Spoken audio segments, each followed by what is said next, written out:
आपने वो डायलॉग तो जरूर सुना होगा कि एक चुटकी सिंदूर की कीमत तुम क्या जानो रमेश बाबू। लेकिन क्या आपने ये सुना है कि एक झपकी की कीमत तुम क्या जानो रमेश बाबू। हम ऐसा इसलिए कह रहे हैं क्योंकि एक देश को एक झपकी की कीमत करोड़ों में चुकानी पड़ी। हम बात कर रहे हैं जर्मनी की। यहाँ एक बैंक कर्मचारी की एक गलती से बैंक को 1990 करोड़ का नुकसान हो गया। मामला साल 2012 का है। यहाँ जर्मनी की एक बैंक के कर्मचारी ने गलती से एक बड़ी रकम गलत खाते में ट्रांसफर कर दी है। दरअसल उस बैंक कर्मचारी को ग्राहक के खाते में 64.20 यूरो भेजने थे, लेकिन थके होने के कारण कर्मचारी को झपकी लग गई। वह कीबोर्ड पर उंगली दबाए हुए सो गया। इस गलती के कारण उस ग्राहक को 64.20 यूरो की जगह 222 यूरो यानी 222 मिलियन यूरो ट्रांसफर हो गए। हालांकि गनीमत रही कि एक अन्य कर्मचारी ने समय रहते इस भारी भरकम ट्रांजैक्शन को पकड़ लिया और इसे सही कर दिया, जिससे ये ट्रांजैक्शन पूरा नहीं हो सका। जब ये मामला सामने आया तो बैंक में हड़कंप मच गया। जिस बैंक कर्मचारी से गलती हुई थी उसे भी तुरंत नौकरी से निकाल दिया गया। साथ ही उसके सुपरवाइजर पर भी सवाल उठने लगे।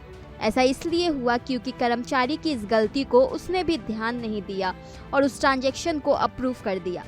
चूंकि ट्रांजैक्शन की जांच पड़ताल की जिम्मेदारी सुपरवाइजर की थी, इसलिए बैंक ने ये माना कि इसमें उसकी भी गलती है और उसे जिम्मेदार ठहराते हुए तुरंत नौकरी से निकाल दिया। जिसके बाद ये मामला जर्मनी की लेबर कोर्ट तक पहुंचा।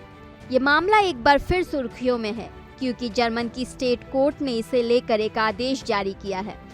जर्मन की स्टेट की लेबर कोर्ट ने मामले में कर्मचारी को राहत देते हुए फिर से बहाली के आदेश दिए हैं। इस पर अदालत का कहना है कि उस कर्मचारी ने ये गलती जानकर नहीं की और यह एक केवल लापरवाही का नतीजा है। वहीं अदालत ने सुपरवाइजर को नौकरी से निकालने को भी गलत बताया। जजों ने ये भी माना कि सुपरवाइजर को हर दिन सैकड़ों दस्तावेजों की जांच करनी पड़ती है।